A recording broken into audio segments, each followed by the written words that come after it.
Mesdames et messieurs, bonjour et bonsoir selon l'heure à laquelle vous nous recevez. Je suis Christella Eba, jeune Camerounaise de 24 ans. Mon pays traverse depuis plus de 3 ans des crises sociales, politiques et même économiques. Des crises qui ont poussé certains compatriotes à vouloir diviser le pays et un seul mot accusé, le tribalisme. Pour comprendre ce que c'est, nous avons fait des recherches pour vous. Qu'est-ce que le tribalisme? Merci d'avoir choisi le centre d'habillement d'équipement du Cameroun pour venir poser le problème, parce que ceux dont nous formons ici ont droit à la citoyenneté, de vivre ensemble et tout. Le tribalisme, en principe, c'est l'association culturelle, familiale d'une tribu. Et ça, le tribalisme par définition. Bon, s'il faut donc entrer dans le tribalisme aussi, c'est cette association familiale d'une tribu qui a existé bien avant que l'État. L'État est venu formaliser ce qu'on appelle l'association, les personnes d'une tribu qui font l'association et qui représentent donc l'association tribaliste. C'est ça le tribalisme. Parce que dans d'autres contextes, on veut toujours travailler avec la personne qu'on connaît mieux, qu'on maîtrise mieux, qu'on veut jouer mieux. Et ça, c'est en train de tribalisme. Alors à mon avis, le tribalisme, c'est un comportement, une attitude qu'on adopte envers d'autres personnes qui ne sont pas de notre région. Donc en fait, on a une attitude de rejet envers ces personnes-là, on ne les aime pas. On a l'impression qu'on est en concurrence avec ces personnes-là parce que tout simplement, elles ne sont pas de notre région, de notre culture, elles n'ont pas les mêmes coutumes que nous. Donc c'est clairement ce genre d'attitude qu'on adopte, une attitude de rejet en fait, envers les personnes qui ne sont pas comme nous. Voilà. Mesdames et messieurs, nous venons de comprendre la vraie définition du tribalisme, différente de l'autre. Maintenant, essayons de comprendre les causes et les conséquences du tribalisme. Les causes du tribalisme ont 2 facteurs. Un facteur positif, c'est-à-dire les personnes qui doivent connaître leur origine, leur vie, leur culture et autres. Là, c'est un facteur positif.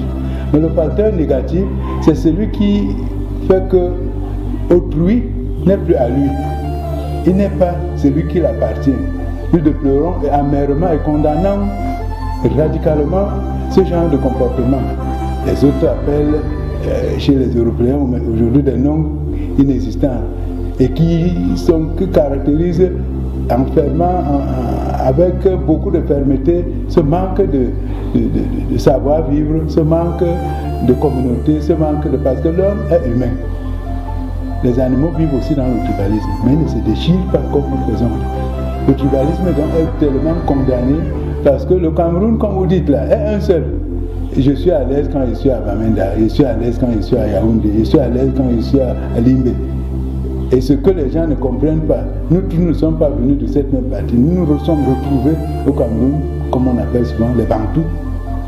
Et nous ne devrons pas avoir cette idée de penser que l'autre est X, l'autre est X. Non, c'est les mœurs que nous avons associées, que chacun connaisse que là-bas on danse le Bikoutsi, l'autre là-bas on danse le Makossa, l'autre on danse le... C'est ça qui a fait un peu de cas pour que chacun connaisse, comme je disais tantôt, que chacun doit reconnaître son origine pour être mieux dans le social avant de se considérer comme le vrai Camerounais. Alors, pour moi, sincèrement, je ne sais pas si je peux être capable d'expliquer l'origine du tribalisme parce que moi, je ne suis pas tribaliste. Mais à mon avis, je pense que tout ceci vient du fait que, par exemple, il y a certaines régions, certaines coutumes, certaines ethnies qui se voient différentes des autres et donc, du coup, ne se voient pas acceptées par les autres.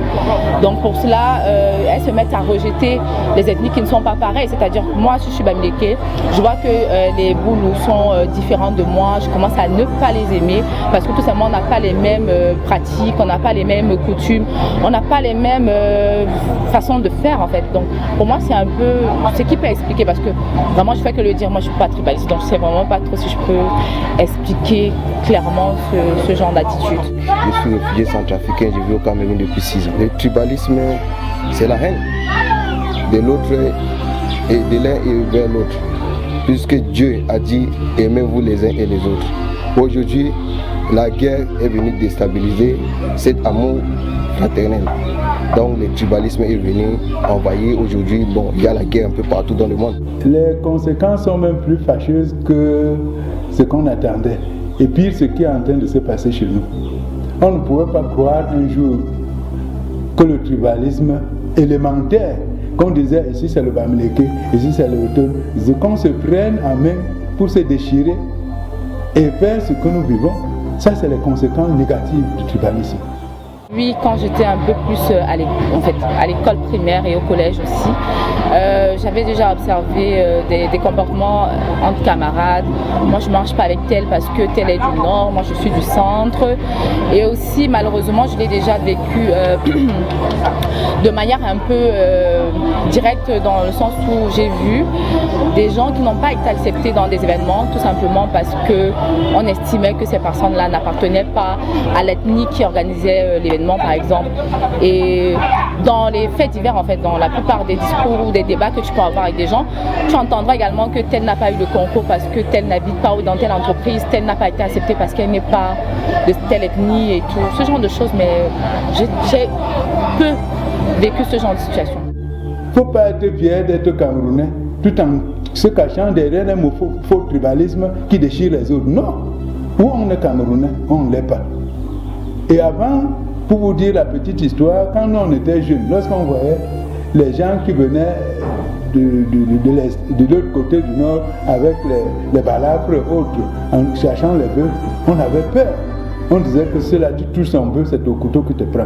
Bon, ça faisait un peu de peur, ça. C'était une méfiance entre les gens qui voulaient brader les bœufs et autres. Aujourd'hui, vous trouvez votre frère, vous buvez ensemble, vous mangez ensemble, alors que derrière toi, tu poignardes le couteau. Parce qu'il est tribaliste, parce qu'il est dans une pensée qu'il est du nord-ouest, on ne le fait pas. Qu'est-ce que vous voulez? C'est ça la négativité du tribalisme. Le tribalisme serait mieux rassembleur que d'être mieux diviseur. Voilà les conséquences qui sont négatives que nous vivons aujourd'hui. Le tribalisme n'est pas bien, ça tue et ça ramène le pays en arrière. Donc ça détruit beaucoup de choses. Il n'y a même pas de cohésion sociale. Donc personne n'a pitié de l'autre. Nous vivons comme des animaux sur la terre. Je peux prendre le couteau ou la machette, je tue mon frère. Donc tout ça, ça fait partie de la tribalisme. Et c'est ça qui a gâté notre pays aujourd'hui. Déjà sur le plan social, on se rend compte que ça prend un coup parce que à cause de cela, le vivre ensemble prend un coup. C'est-à-dire que le tribalisme empêche dorénavant à beaucoup de personnes qui sont talentueuses de travailler ensemble. Et donc du coup, ça nous amène sur le plan économique. Ça veut dire que s'il y a des personnes talentueuses qui sont susceptibles de travailler ensemble pour promouvoir un secteur ou pour promouvoir, je sais pas moi, un domaine ou pour produire des résultats vraiment intéressants, on se retrouve avec des gens qui ne réussissent plus à travailler ensemble à cause de ce phénomène qui est le tribalisme. Après, on va se rendre également compte que le tribalisme finit à la fin par diviser le pays comme ce que nous vivons actuellement, où certaines personnes s'estiment appartenir au nord-ouest, d'autres estiment appartenir au littoral et ainsi de suite. Alors que pour moi, à mon sens, que tu sois du nord, que tu sois du sud, que tu sois, je ne sais pas moi, tu es camerounais et nous sommes tous des frères et sœurs, donc il n'y a pas lieu d'avoir ce genre de choses, mais voilà des conséquences malencontreuses en fait. Il y a eu la guerre chez moi, bon en fait je ne peux pas rester dans ce pays. Je cherche maintenant à refuser au pays voisin, le Cameroun. Voilà pourquoi je me suis retrouvé ici dans ce pays. Nous voyons toute la conjoncture, l'argent fuit, l'argent ne marche plus à cause de ce tribalisme. Quelques-uns à qui on a planté, peut-être par des petits moyens, pour aller détruire leurs frères. Où ils se trouvent aujourd'hui? Pour dévaster toute une maison, pour dévaster les écoles, les hôpitaux et autres. On entendait dans d'autres pays, mais pas au Cameroun. Nous avons beaucoup souffert. Au temps de Macky, même il y avait le Macky avant, que nous avons lutté. Je suis un soldat à l'est, à l'ouest.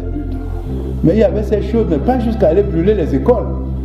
Donc il y avait des enlèvements dans les marchés, les femmes, autres. Aller brûler les écoles, aller brûler les producteurs, jusqu'à déchirer les gens. Non, les combattants se battaient entre eux, trouvaient les résultats, mais pas aller brûler les écoles. Aujourd'hui, qui perd? Qui gagne? Vous empêchez aux enfants d'aller à l'école. Ça ne peut s'améliorer que lorsqu'il y a cette réconciliation, on a demandé, et que chacun dit du fond de cœur, pas dans l'hypocrisie. Parce que l'hypocrisie va être, oui, parce qu'on m'a dit, oui, il n'y a pas de parti dans le tribalisme. il y a la conviction politique que chacun espère. C'est elle qui poursuit et il sait que l'engagement qu'il prend là-bas est sérieux de manière à apporter une contribution nationale. Ce n'est pas un problème que c'est un groupe tel, non. Vous suivez que la doctrine que l'autre donne est admissible. Je la suis parce qu'elle a un avenir. Mais si vous n'avez pas à comprendre la doctrine que donne l'autre, mais ça sera différent, vous allez vous battre parce qu'on veut suivre tes tribus. Non, le tribalisme n'est pas bon. La conséquence économique, pour en dire, apporte la pauvreté, le déchirement, le manque de devises, le manque même d'emploi. D'où la mode doit donc s'introduire. Ces conséquences qui détruisent le pays sur tous les plans. Maintenant, le rôle de la mode dans la lutte contre le tribalisme et la promotion du vivre ensemble. La mode a vraiment un impact et peut vraiment jouer un très grand rôle dans le sens où, vous voyez, à travers la mode, on réussit à véhiculer, à promouvoir différentes coutumes, différentes tribus, différentes ethnies. Et donc, cette promotion, elle a fait en sorte qu'à la fin, on retrouve et on vit la beauté en fait du pays, c'est-à-dire qu'on n'a plus l'impression qu'on est en train de promouvoir uniquement peut-être un seul styliste, une seule coutume, mais on est en train de vivre la promotion du Cameroun ou bien de la mode en général camerounaise. Donc pour moi, le mannequinat, la mode, tout cela englobe, en fait j'englobe le mannequinat dans la mode en disant que tous ces domaines-là ont un impact dans le sens où si vraiment les acteurs de la mode se mettent ensemble pour promouvoir le vivre ensemble, alors tout simplement on aura l'impression que le tribalisme va disparaître et que là on aura plutôt l'unité nationale qui sera mise en avant. La mode est saisonnière, la mode est périodique, la mode est régionale. Quelle est la sollicitation sortie, à quelle saison, à quel moment, à quelle époque, à quelle situation, quelles circonstances? Voilà la situation qui nous oblige, qui nous interpelle. Donnons un exemple. Nous faisons un petit défilé dans lequel vous, Bamileke, vous êtes habillés en pain de sawa. Heureusement, nous le faisons tout le temps. Les arts et modes le présentent tout le temps. Les autres cultures s'habillent d'une tenue de l'autre culture. Pendant le défilé, on les laisse le temps de faire l'esquisse des arts. Si vous avez vu, chef, centre d'habillement d'équipement à la base 101 de Yaoundé, le 19 mai dernier, a présenté qu'est-ce que la mode peut faire pour l'encadrement et l'unité de la République. Chaque saison, chaque tribu était représentée par différentes personnes des tribus, esquissant les pas de danse de cette tribu et les applaudissements qui sortaient. Si vous cherchez une cassette de ça, vous allez voir la foule qui s'est intéressée et c'est ça. Les gens peuvent aimer la mode parce que les jeunes y sont, mais pour les rencontrer à l'intérieur ceux-là qui viennent pour leur dire ne partez pas là-bas. Et là, nous, quand nous étions plus jeunes, à Douala, il y avait ce qu'on appelle le tour de panse des jeunes, puis qui vont danser dans d'autres secteurs.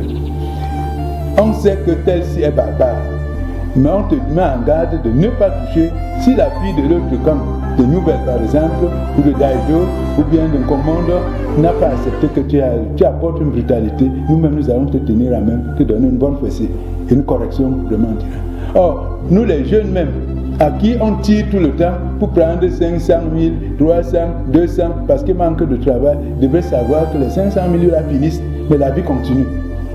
Qu'on mette donc en mode cette élégance que nous avons, de pouvoir attirer ceux qui veulent le bien-être, quand certes il manque du travail, mais nous pouvons créer le travail. Si vous en parlez encore dans la mode, l'industrie de l'habillement c'est un socle de tout.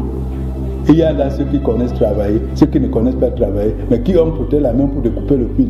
Les autres stylistes, modélistes, qui peuvent faire le raisonnement de la création, et les autres pour l'application de la fabrication, les uns pour couper les fils. C'est tout un ensemble de personnes qui peuvent. Et là, c'est obligé d'être en vivre ensemble. Vous n'avez pas trouvé un Mamleke qui ne veut pas couper peut-être les fils parce qu'il ne connaît pas monter le vêtement, il te dit qu'il ne veut pas du travail. Non, il aura du travail. On ne peut pas trouver un étonne qui peut-être un Ewondo, qui connaît bien travailler, dit qu'il ne travaille pas parce qu'il veut travailler avec un Ewondo. Non, ça serait impossible. Chaque poste de travail va occuper les gens de toutes les tribus. Et chaque poste de travail est conséquent de cette unité qu'on demande à la République pour sortir dans un vêtement. C'est ça la mode.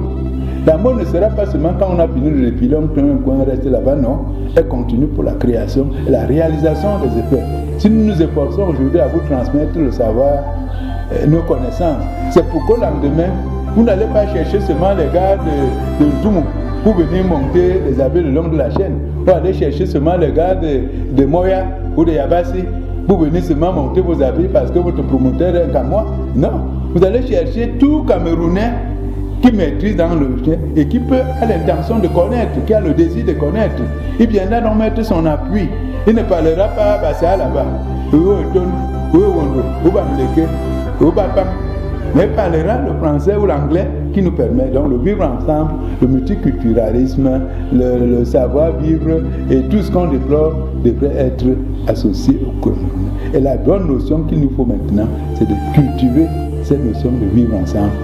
Parce que les associations anciennes, quand je vois en Europe où les gens parlent, on ne vivait pas ça. Moi j'ai été encadré par un étonne, je suis un Cameroun. Le tribalisme n'existait pas vraiment dans notre domaine d'activité qui est le mannequinat. Pourquoi? Parce que je vais prendre le cas de mon agence. En ce moment, je travaille spécialement avec une fille qui n'est pas de ma région, dont je mets en valeur durant ces 2 mois, qui s'appelle par exemple Tatiana Moafou. Moi je suis métissé, donc si je devais regarder je vais regarder le côté tribalique du tribalisme, je ne pense pas que je le ferais. Donc nous sommes plus là pour le boulot et non regarder ce secteur, cet autre côté qui est le tribalisme. Donc ensemble déjà dans les agences, nous recrutons les mannequins qui viennent de différentes régions. Nous travaillons ensemble, nous recherchons plutôt les performances et la qualité. C'est pas trop la région et encore l'appartenance ethnique. Donc c'est beaucoup plus la performance et le travail. Le Cameroun, c'est d'abord un pays qui a le bras ouvert pour ses frères qui sont à côté. Voilà pourquoi moi j'ai choisi Cameroun. Oui, bon, je suis très content de mes frères camerounais puisque depuis que je suis arrivé ici, ils m'ont bien accueilli et il n'y a pas de mésentente entre les Camerounais et moi. Et parmi même mes frères centrafricains en particulier, il n'y a pas de problème.